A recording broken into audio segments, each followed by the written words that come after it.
You're listening to a Times Higher Education podcast.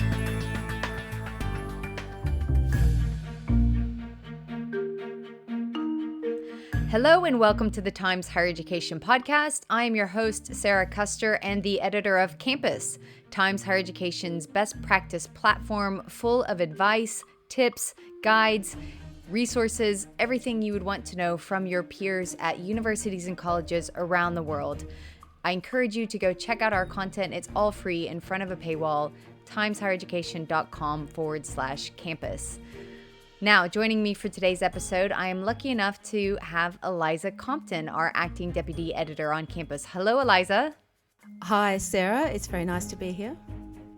Welcome. I'm so pleased to have you back. And you did the interview for today's episode. Tell us who you spoke with.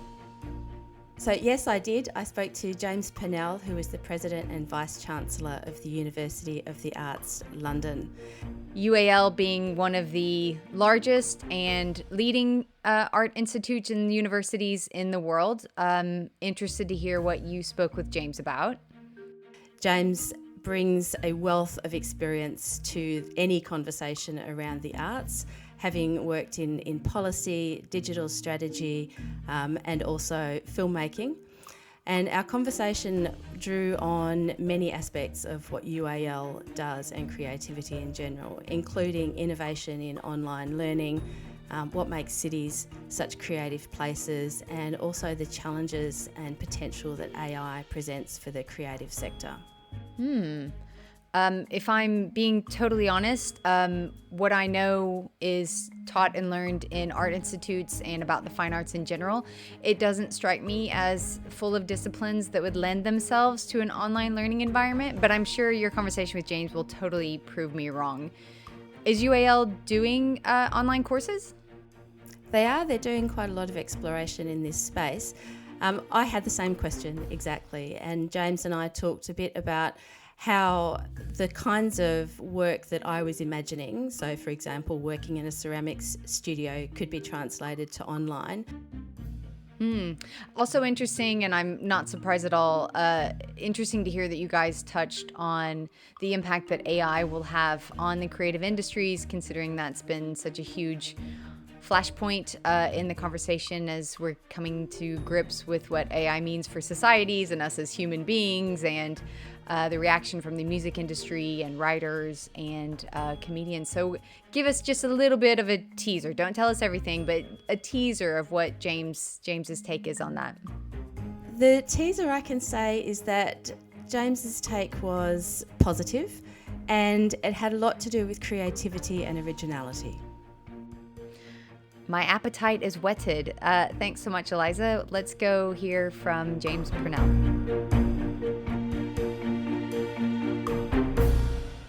James, thank you so much for coming on the THE podcast today. Hi, Eliza. Thanks for having me on. It's a real pleasure. I'm going to start with a question about you rather than your work at UAL. And we're talking about creativity today. So I wanted to know, where in your life has creativity played a part in bringing about a turning point? So creativity's played a part throughout my life. You know, I spent a lot of my teenage years acting, for example, and if life had taken a slightly different turn, I could have ended up doing that. But I think that the most obvious and important moment was after I left politics. I went to a conference organised by BritDoc called Good Pitch, which was all about how documentary films can make a difference in the world. And I got talking in the lunch break to an amazing woman called Penny Walcock, who's a radical film director. And I ended up producing her film, her next film, which was a film about, she would say I self-appointed myself to produce her film, but it was a film about two gangs in Birmingham who had been killing each other for many, many years. And one young man from one side deciding one day to try and see if they could reach a truce. And there were ups and downs, but the film documents them actually succeeding and getting to a point where, certainly for their generation, the feud was controlled, became much less murderous, and the vast majority of the young men involved are now doing proper jobs. They run a charity that helps persuade young people not to carry knives, for example. So it was a real example and a lesson in how creativity can make a difference in in very different places and very difficult circumstances. So when I came to UAL, which is the largest creative university in the world, the big thing on my mind was how creativity can make a difference to the world, and we're trying to design our university around that social purpose. Yes, absolutely. And you've really taken this as a bit of a call to arms with the strategy for UAL, which is the world needs creativity. And your career has really borne this out, I think. I mean, you've looked at creativity from so many different angles, through policy, through your own creative work, and now through higher education. I wanted to ask you a little bit about post-pandemic Britain. What's the university sector's role in building back after the effects of the pandemic and even Brexit? Well, the impact of the pandemic on the creative sector was varied. Museums, obviously, very significantly affected. The creative industries overall, I think, shrank by, their GVA went down by 6%, which was less than the average. And again, if you think back to what we were all doing in lockdown, a lot of it was stuff produced by the creative industries, from watching TV to rereading Proust, as I'm sure all of your listeners managed to do during the various lockdowns. But yeah, it took a blow, and we very much see our role as supporting that recovery, notably through the pipeline of students who come through UAL, and through them being global. We have 50% of our students are international students, and we see that as a huge attribute of our education, because the creative industries are global. So people leaving here with, it used to be a Rolodex, but it's now a sort of WhatsApp contact list of people all around the world is really important. But I think also thinking about preparing those students with the skills to change those industries when they go into them as graduates, and that's what we're getting from those sectors as well. We have people from fashion, from games, from across the whole gamut of the creative industries coming and saying, we want to change the way our industries work, and how can you help us? And that's about our students. It's also about our research and our knowledge exchange, and working to make sure that those ideas can reach businesses, can help set up companies, but also, as I'm sure we'll discuss, can help change the policy environment in which we work as well. Absolutely. At UAL, I think you have been introducing new shorter courses through greater access to online, which seems to have made, as you say, so much more possible. What else has UAL been doing post-pandemic to improve accessibility to everyone for higher education? Yes, well, we see our role as very much trying to improve and certainly not go back on access. And as your listeners will know, there's a population bulge coming in terms of 18-year-olds. So if we stand still, it's going to get harder to get into our universities. We follow Michael Crow's dictum at Arizona State, where he's said memorably, I think, that they don't want to be defined by how exclusive they are, but by how inclusive they are. So we are planning to grow the number of places that we offer. It means improving access to those places and retention and attainment. So we have a big push on contextual admissions, for example, and flagging up people who are applying from care or who are applying from deprived backgrounds, and making sure that they get a fair crack in our admissions process. And then, you're right. We're very excited about the potential of online. At the moment, we offer about 14,000. We have about 14,000 people doing short courses, and roughly about half of that is online. But that's all unaccredited. We now want to have a push around accredited courses, because we think, that there's huge potential there for people who currently can't come to London, or who are older, who are working, who've got families, for them to be able to, to fit a creative education around the way their lives are set up. So, we're going to be exploring that in a proactive way. It's really interesting. I think you mentioned ceramics as being a course that did surprisingly well online. I think one of the questions I definitely had was when you have so much of your education, the creative education that's based on practical application, how does that translate online? Well, in the pandemic, we did all sorts of incredible things, and the ceramics team did amazing work helping people to make stuff from their bedrooms all over the world. I always remember our fine art course at CSM invented this shared digital world, a bit like Second Life, if anyone remembers that, where it was both a place where they were creating online 3D sculptures, in effect, but digital, but they were all in the same world, and it was also the place where they were meeting online, from their bedrooms all over the world. So we're going to have a good go, and there's lots of our courses which aren't any more based on physical making than other courses. So, if you think about, fashion analytics, or some of our business courses, or some of our digital curation, for example. But we're pretty convinced that there's a real space for us to be able to offer courses online which would involve much more in-person making. And we think that partly because looking at the examples of people who do online really well, they're finding ways of doing all sorts of things. I had an American university president telling me that they do midwifery online. So, the key thing we commit to, however, is that the standards on those courses will be at least as high as for our in-person courses. So it's not about diluting standards, it's about supporting students who can't come and study in the same way in person in London. So we'll have a go.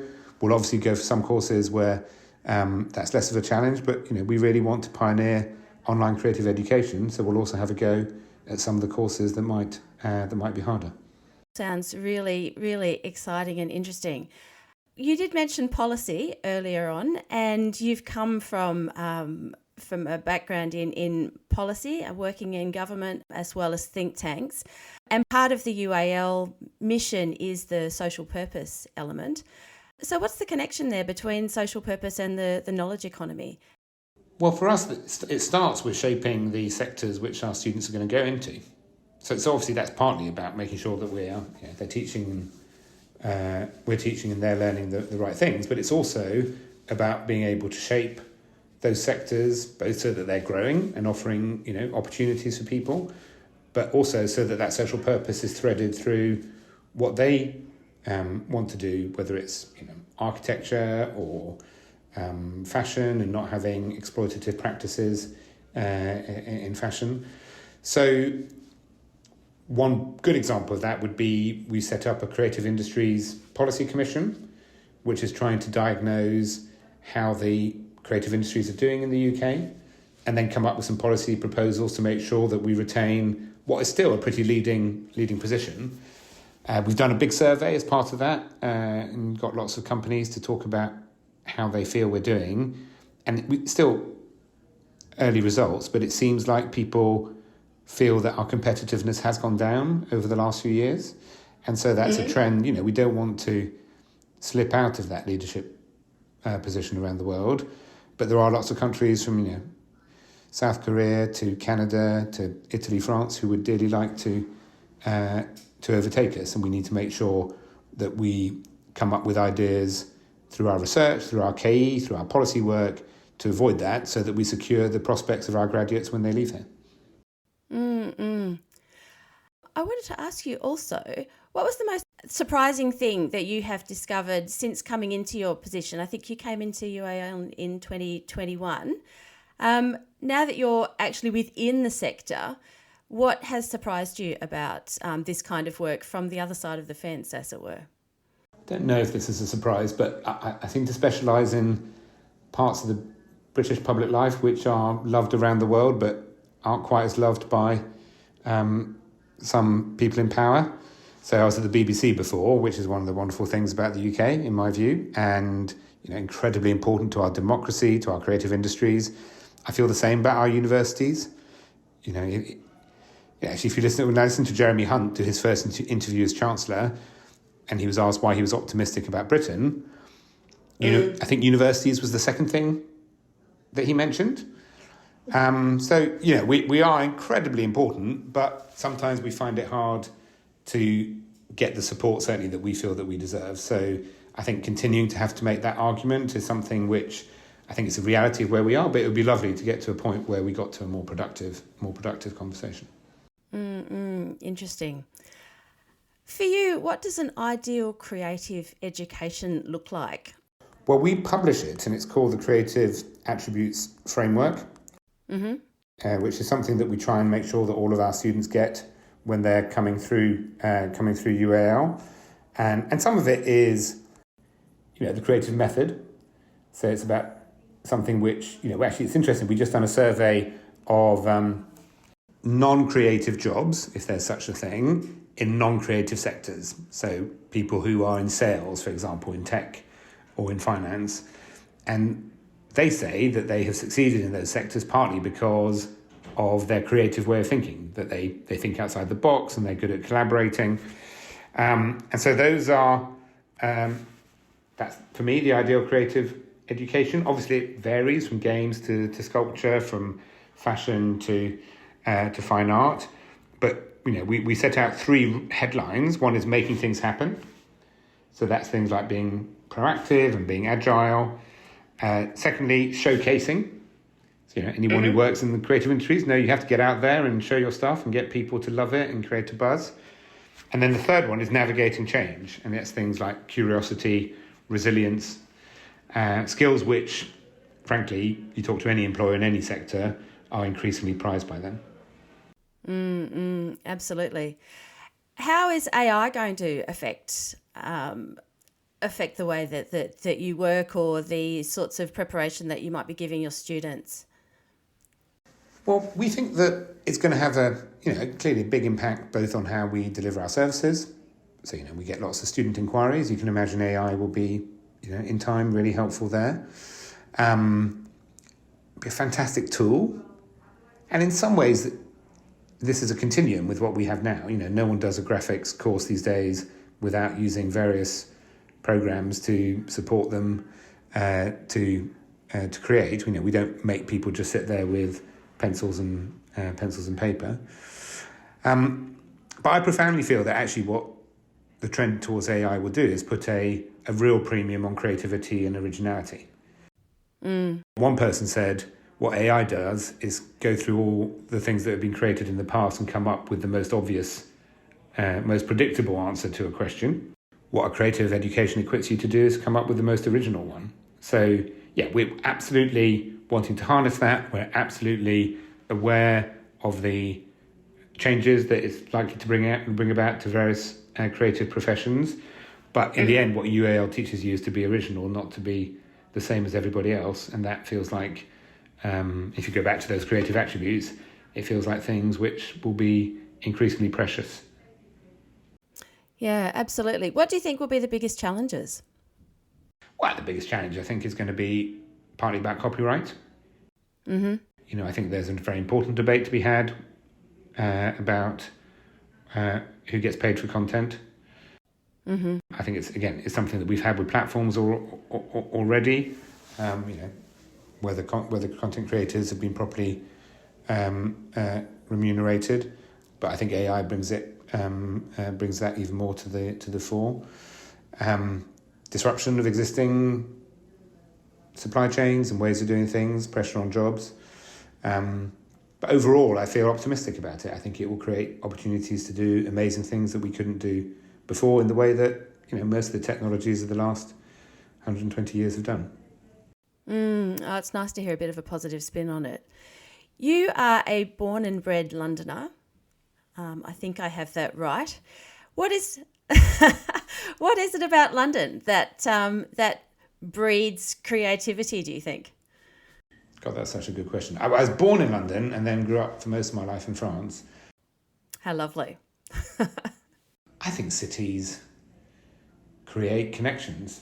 Where does creativity come from? Creativity comes from freedom, the ability for people to think things that haven't been thought before, but also from connections. And, we did an event last year about fashion and music in Camden in the 80s and early 90s.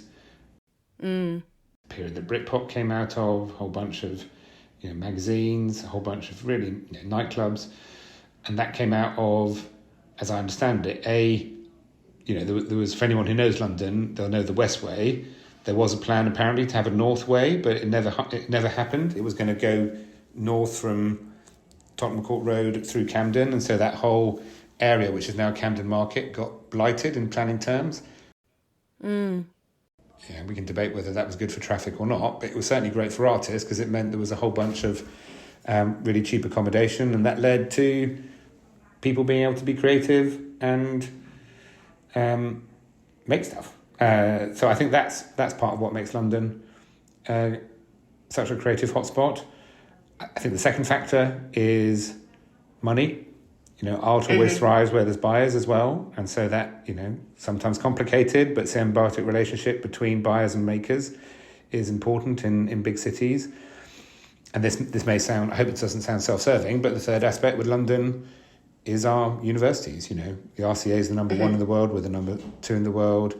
You look at the Courtauld, you look at Goldsmiths, you look at the amazing faculties in, King's, you look at what's happening at UCL, the Bartlett, the Slade. There's just a critical mass of amazing students and amazing academics. Fantastic. And I agree too. I think London is an incredible city. UAL has got 6 campuses, and you have mentioned the back to the pandemic, the idea that it has freed up perhaps different spaces that could be used.